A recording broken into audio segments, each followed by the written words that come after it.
Hello and welcome to my channel in the mood for movies. ഇന്ന് ഞാനൊരു review ചെയ്യാനുള്ള മൂഡിലാണ്. റിവ്യൂ ചെയ്യുന്ന പടം സ്റ്റീവൻ സ്പീൽബർഗിൻ്റെ ഡിസ്ക്ലോഷർ ഡേ. തുടങ്ങാം.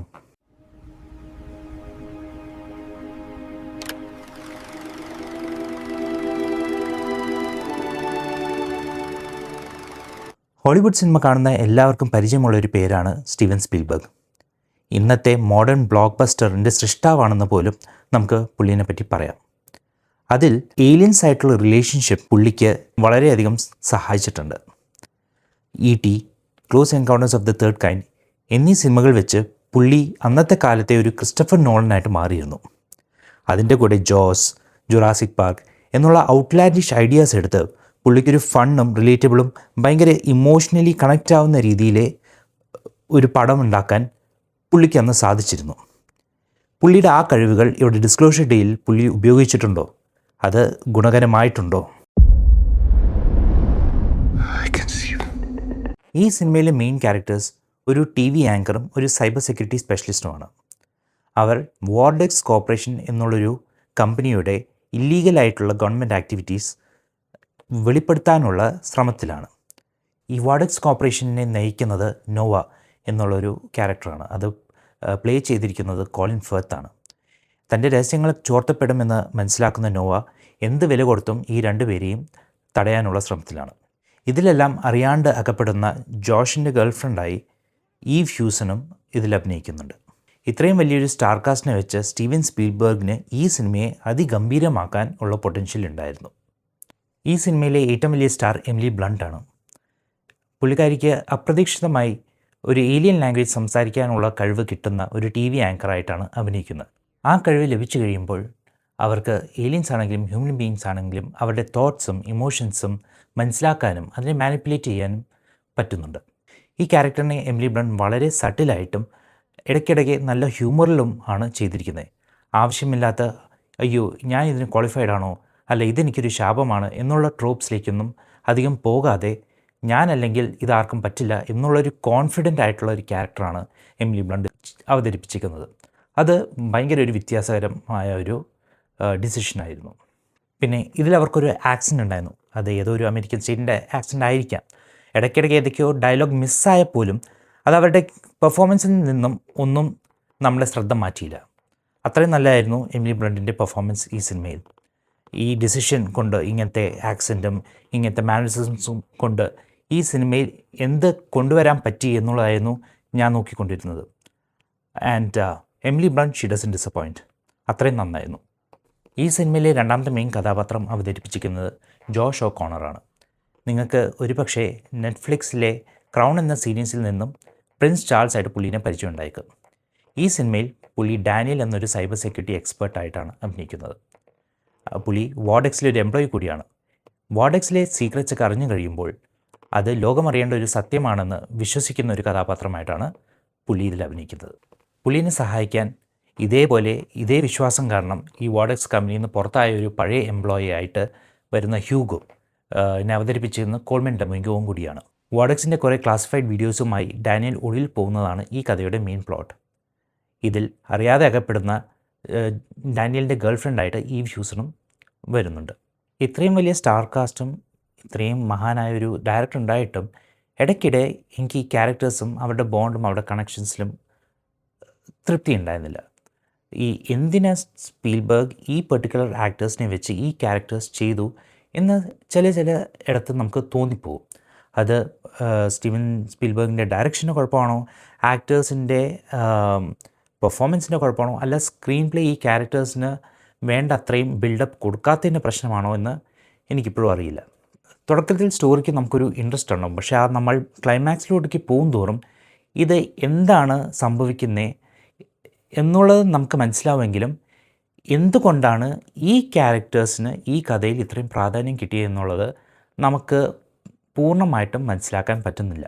ഇപ്പോൾ ഒരു എക്സാമ്പിൾ എടുത്തു കഴിഞ്ഞാൽ ഡാനിയലും മാർഗരറ്റും, ജോഷ് ഓ'കോണറും എമിലി ബ്ലണ്ടും പ്ലേ ചെയ്ത ഈ ക്യാരക്ടേഴ്സ് എന്താണ് ഈ ക്യാരക്ടേഴ്സിൻ്റെ പ്രത്യേകത, എന്തിനാണ് ഈ രണ്ട് ക്യാരക്ടേഴ്സിനെയും ഈ സിനിമയിലെ മെയിൻ ലീഡും, ഇപ്പോൾ ഡയറക്ടർ മാത്രമല്ല ആ സിനിമയിലെ പ്ലോട്ടിനെ ചലിപ്പിക്കുന്ന എലമെൻറ്റ്സ് എന്തിന് ഇവരെ രണ്ടുപേരെയും മെയിൻ ലീഡാക്കി കൊണ്ടുവന്നു എന്നുള്ളത് നമുക്ക് ആ സിനിമയുടെ ഒരു പോയിൻറ്റിലും മനസ്സിലാവാത്തൊരു കാര്യം. ഇതിപ്പോൾ ഒരു ഡാനിയലുണ്ട്, ഒരു മാർഗ്രറ്റ് ഉണ്ട്, ഇവരാണ് മെയിൻ ലീഡ് എന്ന് പറയുന്നതല്ലാണ്ട് അവരുടെ ഒരു ബാക്ക് സ്റ്റോറിയിലും നമുക്ക് അവരുടെ എന്ത് കഴിവ് കൊണ്ടാണ് അവർ ഇത്രയും പ്രോമിനൻ്റ് ആയിട്ടുള്ളൊരു ഫിഗറായി നമ്മളുടെ ഇങ്ങനത്തെ ഒരു ലോകത്ത് വന്നേ എന്നുള്ളത് നമുക്ക് ഒരു എക്സ്പ്ലനേഷൻ ഈ സിനിമയിൽ കിട്ടുന്നില്ല.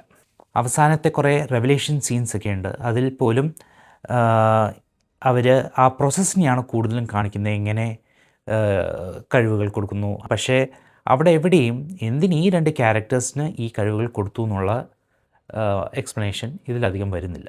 സ്റ്റീവൻ സ്പീൽബർഗ് പുള്ളി പല സമയങ്ങളിലും പല തരമാണ് പുള്ളിയുടെ direction style. Jurassic park, Jose ആ സമയമൊക്കെ വന്നിരുന്നപ്പോൾ ഒരു പ്രത്യേക തരം ബ്ലോക്ക് ബസ്റ്റർ സ്റ്റൈലുണ്ടായിരുന്നു. പക്ഷേ അത് കഴിഞ്ഞിട്ട് പിന്നെ പുള്ളി ചെയ്ത ടെർമിനലാണെങ്കിലും കാച്ച് മീ ഇഫ് യു ക്യാൻ ആണെന്നുണ്ടെങ്കിലും പിന്നെ മ്യൂണിക് ആണെങ്കിലും ഈ എല്ലാ സിനിമകളിലും പുള്ളി വേറെ തരം ഡയറക്ഷൻ സ്റ്റൈൽസാണ് ഉപയോഗിച്ചത്. അത് എനിക്ക് വളരെ പുള്ളിനെ പറ്റി ഇഷ്ടമുള്ളൊരു കാര്യമാണ്. ഈ സിനിമയിലും ഇതൊരു സ്റ്റീവൻ സ്പീൽബർഗ് സിനിമയാണെന്ന് പറഞ്ഞില്ലെങ്കിൽ ചിലപ്പോൾ നമുക്കത് പെട്ടെന്ന് മനസ്സിലാവില്ല. അത് പുള്ളിയുടെ ഒരു സ്ട്രോങ് പോയിൻ്റായിട്ടാണ് ഞാൻ കരുതുന്നത്. പക്ഷേ ഈ സിനിമയിലെ ഡിസപ്പോയിൻമെൻറ്റ് എന്താണെന്ന് വെച്ച് കഴിഞ്ഞാൽ ഏകദേശം 2.5 മണിക്കൂർ കഴിഞ്ഞിട്ടും നമുക്ക് പുള്ളി ബിൽഡ് ചെയ്ത വേൾഡും അതിലെ ക്യാരക്ടേഴ്സിൻ്റെയും ഇൻറ്റൻഷൻസും മോട്ടിവേഷൻസും ഒന്നും അത്രയും ക്ലിയർ ആവുന്നില്ല. പുള്ളി ഒരുപാട് ടൈം ഈ ക്യാരക്ടേഴ്സിൻ്റെ കൂടെ സ്പെൻഡ് ചെയ്തിട്ട് പോലും അവരെന്താണെന്ന് പുള്ളി കൃത്യമായിട്ട് പറയുന്നില്ല. ഫോർ എക്സാമ്പിൾ ഈ സിനിമയിലെ മെയിൻ വില്ലൻ നോവ. ഈ നോവ നമ്മുടെ 2 മെയിൻ ലീഡ്സിനെയും മാർഗ്രറ്റിനെയും ഡാനിയലിനെയും ഫോളോ ചെയ്ത് അവരെ എങ്ങനെയെങ്കിലും പിടിച്ച് ഈ സീക്രറ്റ്സ് പുറത്താവാതിരിക്കാൻ വേണ്ടി എന്ത് ടാക്ടിക്സ് ഉപയോഗിച്ചും അവരെ തടയാൻ റെഡി ആയിരിക്കുന്ന ഒരാളാണ്. എന്നാൽ നോവേനെ അവതരിപ്പിച്ച കോളിൻ ഫെർത്ത് ഒരിക്കലും വളരെ മെനൻസിങ് ആയിട്ടോ ഒരു വൃത്തികെട്ട മനുഷ്യൻ എന്നുള്ള രീതിയിലത്തെ ഒരു വില്ലനായിട്ടോ ഇതിൽ വരുന്നില്ല. പുള്ളി ബിലീവ് ചെയ്യുന്ന കുറച്ച് കാര്യങ്ങളുണ്ട്. ആ കാര്യങ്ങൾക്കെതിരായി പോകുന്ന എന്തിനേയും പുള്ളി തടയാൻ ശ്രമിക്കുന്നു എന്നുള്ളൊരു ജസ്റ്റിഫിക്കേഷൻ മാത്രമേ ഈ സിനിമയിൽ പുള്ളി കാണിക്കുന്നുള്ളൂ. അല്ലെങ്കിൽ വളരെ കോമൺ ആയിട്ടുള്ള നമ്മളെപ്പോലെയുള്ളൊരു സാധാ മനുഷ്യനായിട്ടാണ് പുള്ളി ഇതിൽ അഭിനയിക്കുന്നത്. അത് ഈ സിനിമയ്ക്ക് എത്ര വർക്കൗട്ടായി എന്നുള്ളത് എനിക്ക് പക്ഷേ അറിയില്ല. ഇതിൽ ഇച്ചിരി കൂടി മെനൻസിങ് ആയിട്ടുള്ളൊരു ക്യാരക്ടറിനെ ആയിരുന്നോ നമുക്ക് വേണ്ടിയിരുന്നേ എന്നുള്ളത് എനിക്ക് ഈ സിനിമ കണ്ടപ്പോൾ എനിക്ക് തോന്നി. അതേപോലെ നമുക്ക് നോവയുടെ ബാക്ക് സ്റ്റോറിയൊന്നും അധികം കിട്ടുന്നില്ല. അവിടെ ഇവിടേക്ക് എന്തൊക്കെയോ ഹിൻഡ് കൊടുക്കുന്നതല്ലാതെ എന്തുകൊണ്ട് പുള്ളി ഈ ബിലീഫിലേക്ക് വന്നു, എന്തുകൊണ്ട് ലോകം റെഡിയല്ല എന്ന് പുള്ളിക്ക് തോന്നി, ഇതിനൊന്നും വലിയ ജസ്റ്റിഫിക്കേഷനോ എക്സ്പ്ലനേഷനോ ഈ സിനിമയിൽ നമുക്ക് കിട്ടിയില്ല. ഒരു സീനുണ്ട്, പുള്ളിയും കോൾമിൻ ഡൊമിംഗോയുടെ ഹ്യൂഗോയും തമ്മിലൊരു ആർഗ്യുമെൻറ്റ് നടക്കുന്നു, ഈ ലോകം എന്തുകൊണ്ട് ലീനിയൻസിന് വേണ്ടി റെഡിയല്ല എന്നുള്ളത്. അതൊരു ഈ സിനിമയിലെ മെയിൻ സീനാവണമായിരുന്നു. ഈ മൊത്തം പ്ലോട്ടിനെയും എക്സ്പ്ലെയിൻ ചെയ്യുന്ന ആ ഒരു ക്രിട്ടിക്കൽ പോയിൻ്റായിരുന്നു. പക്ഷേ അവരുടെ ആ കൺവെർസേഷൻ കേട്ടിട്ട് പോലും നമുക്ക് ഫുൾ പിക്ചർ അപ്പോഴും കിട്ടുന്നില്ല. അതൊരു വളരെ ഓർഡിനറി ആയിട്ടുള്ളൊരു ഡയലോഗായിട്ട് എനിക്ക് തോന്നിയുള്ളൂ. അതുകൊണ്ട് തന്നെ നോവയുടെ ക്യാരക്ടർ ജസ്റ്റ് ഈ ഒരു ബിലീഫിൻ്റെ പേരിൽ മാത്രം ഇത്രയും ദുഷ്ടത്തരങ്ങളൊക്കെ കാണിക്കാൻ റെഡിയാവുന്നു എന്നുള്ളതിന് എനിക്കൊരു വാലിഡിറ്റി തോന്നിയില്ല. പിന്നെ ഇതിൽ വരുന്നതാണ് ജോഷിൻ്റെ ഗേൾഫ്രണ്ടായിട്ട് ഈവ്. ഈവിൻ്റെ ക്യാരക്ടറിന് ഇച്ചിരിയും കൂടി ഒരു ഷേപ്പൊക്കെ ഇതിൽ സ്റ്റീവൻ സ്പീൽബർഗ് കൊടുത്തതായിട്ട് എനിക്ക് തോന്നി. ഈവ് ഒരു വളരെ ക്രിസ്ത്യൻ വാല്യൂസ് ഉള്ളൊരു പെണ്ണാണ്. ആ വാല്യൂസും ഡാനിയൽ സീക്രറ്റ്സും ഇത് വെച്ച് പുള്ളിക്കാരിക്ക് മനസ്സിൽ എപ്പോഴും ഒരു ഡൈലമ ഉണ്ടായതായി കാണിക്കുന്നു. അതിനൊരു റെസൊല്യൂഷൻ കൊടുക്കുന്നതായിട്ടും ഈ സിനിമയിലുണ്ട്. എനിക്ക് തോന്നുന്നു ഈ ക്യാരക്ടറിനാണ് ഏറ്റവും കൂടുതൽ ക്യാരക്ടറൈസേഷൻ എന്നുള്ളത് കിട്ടിയതെന്ന് എനിക്ക് തോന്നുന്നു. And she is suppose to be the 4th or 5th main character.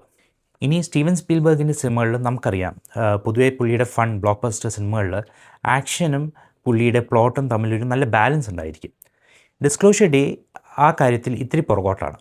നമ്മൾ ട്രെയിലേഴ്സിലൊക്കെ കണ്ട ഒരു കാർ ചേസും ഒരു ട്രെയിൻ സീനൊക്കെ ഉണ്ട്, പക്ഷെ അതൊന്നും വലിയതായിട്ട് നമ്മളെ ത്രില്ലടിപ്പിക്കുന്നില്ല.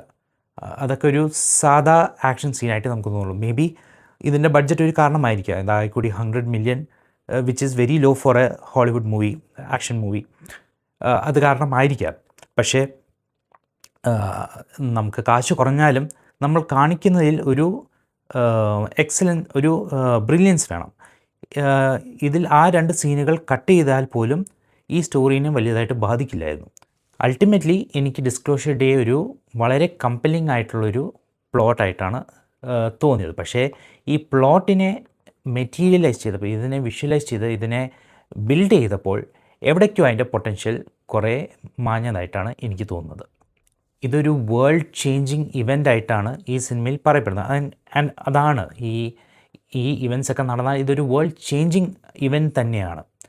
പക്ഷേ ഇത് എങ്ങനെ ഈ വേൾഡിനെ ചേഞ്ച് ചെയ്യുന്നു, ഇപ്പോൾ ഈ മൊത്തം സിനിമയിലെ തീം ഈ വേൾഡ് റെഡിയാണോ എന്നുള്ളൊരു ചോദ്യമാണ്. പക്ഷേ ഈ ഇവൻറ്റ്സിനൊക്കെ ഈ രഹസ്യം പുറത്തു വിടുമ്പോൾ വേൾഡ് എങ്ങനെ ഇതിനെ സ്വീകരിക്കുന്നു, ഇതൊന്നും പ്രത്യേകിച്ച് നമുക്ക് ഈ സിനിമയിൽ പറഞ്ഞിട്ടില്ല. ഇനി അതൊരു സസ്പെൻസായിട്ട് അതല്ലെങ്കിൽ ഓഡിയൻസിൻ്റെ ബിലീഫ്സിന് വിട്ടുകൊടുത്തതാണെങ്കിൽ പോലും അതിന് മുന്നോടിയായി അതിന് വേണ്ട രീതിയിലത്തെ പസിൽ പീസസ് സെറ്റപ്പ് ചെയ്ത് ഇതിൽ സ്റ്റീവൻ സ്പിൽബർഗ് ഉണ്ടാക്കി വെച്ചില്ല എന്നുള്ളൊരു കംപ്ലയിൻറ്റും കൂടി എനിക്ക് ഈ സിനിമയിലുണ്ട്. ഓവറോൾ ഒരു ഡീസൻറ്റ് വാച്ചാണ്. ഒരു നല്ല കമ്പല്ലിങ്, നല്ല തോട്ട് പ്രൊവോക്കിംഗ് ആയിട്ടുള്ളൊരു സബ്ജക്റ്റുമാണ്. പക്ഷേ ഒരു ഇത്രയും കൂടി ടൈറ്റർ എക്സിക്യൂഷനും നമുക്ക് കഥാപാത്രങ്ങളുടെ ബാക്ക് സ്റ്റോറിയും കുറച്ച് എക്സ്പ്ലനേഷൻസും കൂടി കിട്ടിയിരുന്നെങ്കിൽ ഈ സിനിമ ഇത്രയും കൂടി മനോഹരമാവായിരുന്നു എന്നാണ് എൻ്റെ അഭിപ്രായം. നിങ്ങൾ ഡിസ്ക്ലോഷർ ഡേ കണ്ടോ? നിങ്ങളുടെ അഭിപ്രായം എന്താണ്? കമൻസിൽ അറിയിക്കുക. ലൈക്കും സബ്സ്ക്രൈബും ചെയ്യുക. ഇനിയും ഈ ചാനലിൽ പുതിയ റിവ്യൂസ് കാണാൻ വരിക. Until then, ciao.